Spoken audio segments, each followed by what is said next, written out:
Aujourd'hui, nous recevrons Claire Jacob pour faire le point sur l'avancement du festival, de l'organisation du festival. Martine Vergnoux-Debré nous fera découvrir quelques partenaires. Bienvenue dans ce JT, bonjour.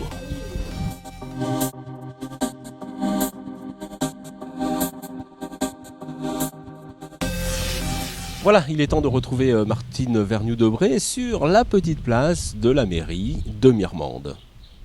En effet, Franck, je me retrouve à la mairie de Mirmande, sur la magnifique petite place, en compagnie de Michael Saint-Honoré, qui est président d'une association dans la Drôme. Je vous laisse vous présenter. Tout à fait. Écoutez, j'ai le plaisir de présider la Maison de la Poésie de la Drôme, donc une structure loi 1901 à Montélimar.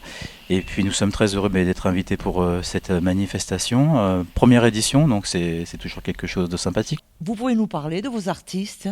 Alors oui, beaucoup de poètes intéressés pour ce festival. Ça a suscité beaucoup de curiosité. Alors on peut donner quelques noms. Il y aura Francis Julien Pont, qui est un poète assez connu en Drôme. Il y aura Marlène Tissot, la poétesse valentinoise, Marie-Christine Gordien, originaire de Valence, qui est sur Nîmes. Vous aurez bien évidemment Jacques Calos, qui est un photographe montévien bien connu. Et puis vous aurez aussi des petites surprises ici et là. C'est une association qui a été créée il y a un peu plus d'1 an, tout juste, parce que la poésie, c'est d'abord la fenêtre sur ce qui nous entoure. Donc assez peu représenté, quelques associations, des ateliers, des clubs poétiques, et finalement pas assez de communication. Donc l'idée était de s'ouvrir un peu les uns aux autres, de partager ces expérimentations. La Drôme, c'est un territoire fantastique, quantité de possibilités, la poésie partout. Donc elle rencontre l'art, les installations artistiques, les artistes. Partout vous pouvez vous balader en Drôme, vous ne cesserez de rencontrer des interactions de ce type. Alors justement, vous avez visité notre village. Oui. Alors, vos impressions ? C'est un village qui incite à la surprise et à la découverte. Vous voyez, donc les ruelles se cherchent d'abord et se découvrent. On découvre des petites choses sympathiques. Il y a des endroits, des ruelles qui sont assez mystérieuses. Et ça se prête aux installations, ça se prête à la poésie. Le côté surprenant, je pense que c'est aussi quelque chose qui est placé sous le signe de ce festival. Tout à fait, vous avez tout compris. Voilà. Merci beaucoup, merci Michael. On se retrouve très bientôt lors d'un prochain journal. À très bientôt. Voilà, Franck, à très bientôt. À vous.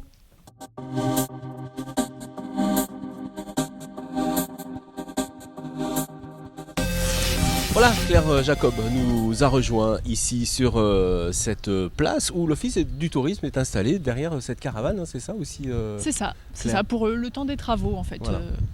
Voilà. L'Office du tourisme a pris ces quartiers ici, oui. Avec une belle caravane, on va s'en servir. Donc tous les jours pendant le festival, nous serons ici sur le plateau pour enregistrer le JT. Vous êtes évidemment conviés à venir nous rencontrer et assister en tout cas à l'enregistrement du JT du festival Olallard ici à Mirmande.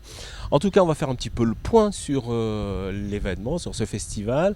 Le concours est actuellement terminé, c'est-à-dire les inscriptions du concours sont actuellement terminées. On a tous les concurrents, ça y est ? C'est ça, 8 candidats ont été sélectionnés.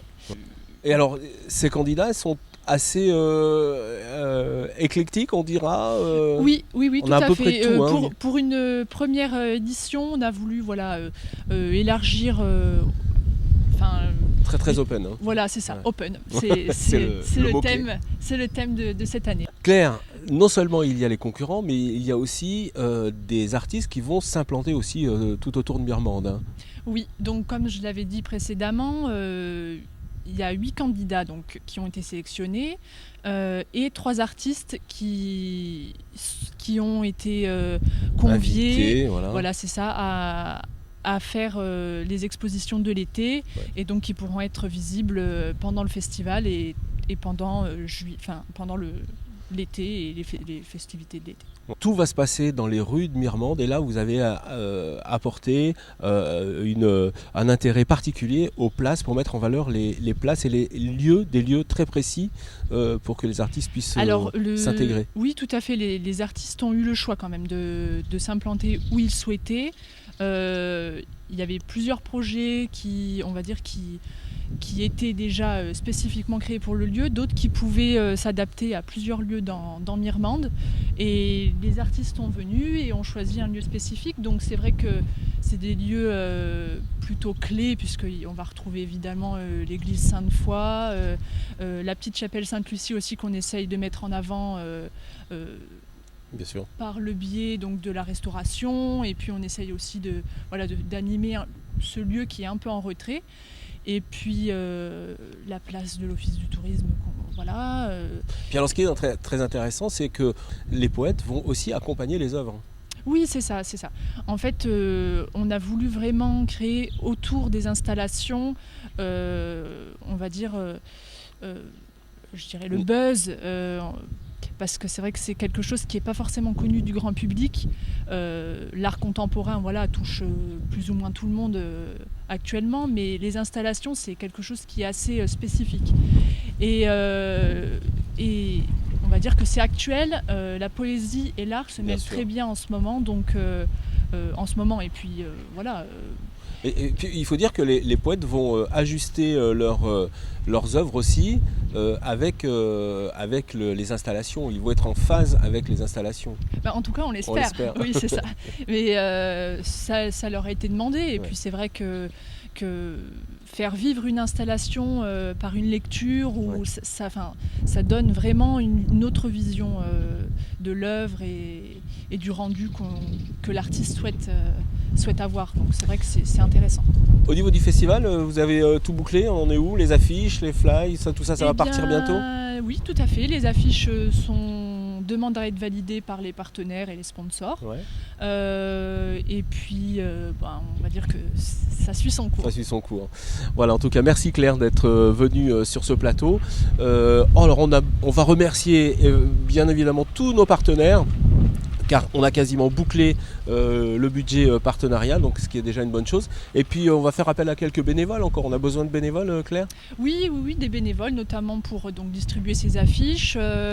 Peut-être aussi des bénévoles pour nous aider dans tout ce qui est mise en place sur le lieu, on va dire signalétique. Voilà, il y a des choses à faire, donc c'est sûr que les bénévoles sont les bienvenus. Voilà, l'appel est lancé. Merci Claire, à très bientôt. À très bientôt.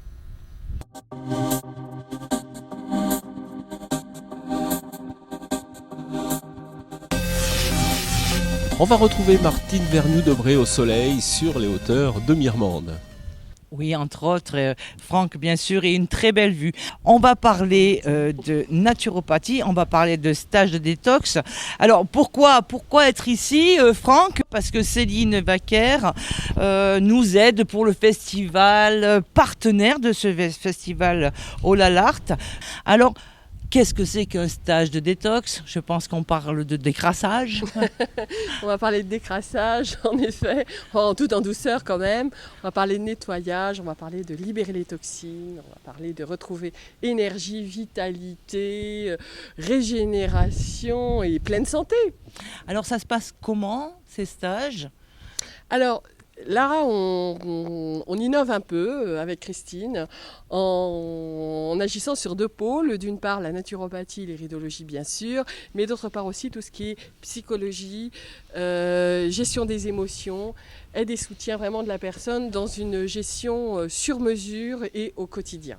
Une journée type, c'est avant tout, comme on a dit tout à l'heure, un stage sur mesure. C'est-à-dire, avant même d'arriver au stage, la prise en charge commence par des rendez-vous individuels qui nous permet à chacune de nous de mieux connaître la personne et de lui concocter un stage tout à fait sur mesure. C'est vraiment là notre but. Hein. Oui, tout à fait.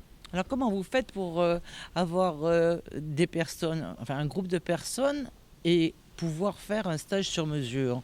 Ça paraît difficile. C'est déjà beaucoup d'attention, c'est déjà bien connaître ses participants, bien connaître leurs besoins, tout préparer à l'avance au maximum ce que l'on peut, bien sûr, ça n'empêche pas les surprises, pour vraiment les suivre et surtout les accompagner aussi après ce stage. En fait, c'est savoir qui vous avez en face. Exactement, on essaye. C'est ça. Oui. Alors, au niveau relationnel, parce que je pense que les gens ne se connaissent pas, les 3/4 des personnes qui se retrouvent en stage, est-ce que comment ça se passe ? Est-ce qu'il y a vite cette proximité ? Est-ce qu'il faut du temps ? Déjà, oui, il y a vite cette proximité parce que les personnes sont là dans le même motif, dans le motif de la pleine santé, de retrouver une énergie vitale. Donc il y a le désir de la même motivation. Donc déjà, il y a ce partage-là. Et autour du corps, de la tête, de l'émotion, on retrouve vite des thématiques identiques aux uns et aux autres. Et dans ce magnifique lieu de Mirmande, en plus, l'énergie, le partage se fait très facilement. Très vite. Alors je rebondis sur ce que vous venez de me dire par rapport au détox. Ça veut dire que pendant cette semaine, ça fait à peu près une semaine, les personnes vont s'alimenter autrement. Oui. Voilà. Oui, tout à fait. Une alimentation physiologique, on va dire. Essentiellement à base de fruits et légumes. Une alimentation saine, bien sûr, à base de fruits et légumes issus de la culture biologique et de proximité. On va essayer de prendre un maximum de produits qui viennent de Mirmande ou des alentours. Une alimentation qui va être en abondance, puisqu'il y a 5 repas par jour, à volonté. Est-ce que le fait de manger autrement, de dire à son corps, à partir d'aujourd'hui, tu vois, pendant 8 jours, tu vas manger autre chose, est-ce qu'il se rebiffe pas un petit peu C'est ça, hein ? Oula, oui, vous avez en effet tout à fait touché le point sensible. À un moment donné, notre tête, notre personnalité nous dit mais de quoi, là où est-ce que tu m'emmènes, mais qu'est-ce que tu me fais faire ou qu'est-ce qui se passe là, c'est déroutant. En même temps, je sens qu'il y a du bienfait dans mon corps et en même temps, il y a quelque chose qui résiste. Et là, c'est intéressant de pouvoir nommer ça, mettre en conscience, en rythme de chacun, dans l'énergie de chacun, et de pouvoir comprendre et de donner des outils pour justement accompagner juste ce passage-là. Et là, le groupe, il est aidant. Là, les entretiens individuels avec Céline et avec la psy sont aidants. Et toute l'énergie du groupe va permettre justement de soutenir cette démarche et ce choix de dire moi j'ai envie d'être en pleine santé. Oui, ça grince un peu parce que j'avais pas l'habitude. Donc là, il y a des décisions. Ça dérange. Voilà, ça dérange. Ouais, tout à fait. Alors il y a une espèce de bascule à peu près au milieu, je pense, de votre séjour, le temps que le corps comprenne que c'est pas une lubie d'une journée, mais que c'est bien sérieux, qu'on est en train de lui apprendre autre chose. Est-ce que lorsque ça bascule, justement, pour vous, c'est important qu'il y ait cette communauté de groupe qui puisse... Est-ce que les gens osent Oui, quand il y a cette communauté de groupe, les gens osent parce qu'il y a cette dimension de bienveillance, d'accompagnement justement par des professionnels. En plus, il y a la présence d'une ostéopathe qui sera là avec nous, donc elle travaille sur le corps, vraiment en profondeur. Donc ça permet de ne pas être seul chez soi.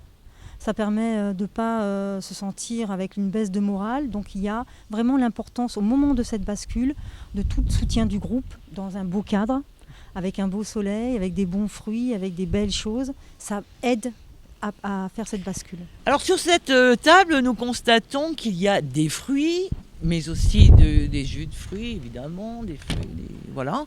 Également des livres, je ne sais pas, des ouvrages. Vous allez nous en parler ? Là, vous arrivez, on était en pleine session de travail, donc vous nous prenez un peu au dépourvu. Ce sont les livres dont on s'inspire pour pouvoir préparer ce stage, les appareils qu'on utilise pour préparer nos jus, nos smoothies, les sauces qu'on va tester pour régaler nos participants. Alors, je vois qu'il y a un jus de fruits, ce que vous appelez, vous... C'est un jus fruits et légumes. Fruits et légumes. Alors, je crois que ça a une grande importance au départ de la journée. Comment ça ? À quel moment vous le... Eh bien, dans les stages détox, ils seront plutôt le matin, mais En même temps, ils peuvent être servis tout au long de la journée si des personnes le désirent. Là, c'est un stage détox qui sera avec jus, smoothie et plat. Hein, ce ne sera pas un stage tout au jus. Pas celui-là, mais on en propose d'autres aussi. Il y a un appareil à côté et il se passe quoi dans... Voilà. Ah ben, tout simplement un extracteur de jus. Voilà. Pour les fruits et légumes. Sauf pour les bananes, évidemment. Sauf pour les bananes. Alors pour les bananes, le blender qui nous permet de faire des délicieux smoothies à la banane, des glaces à la banane.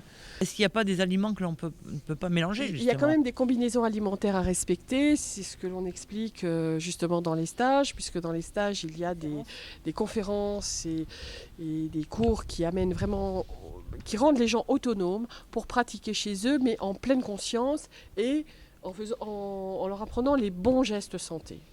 Merci à vous, Céline. Merci à vous, Christine. À très bientôt. Merci, Au revoir. Martine.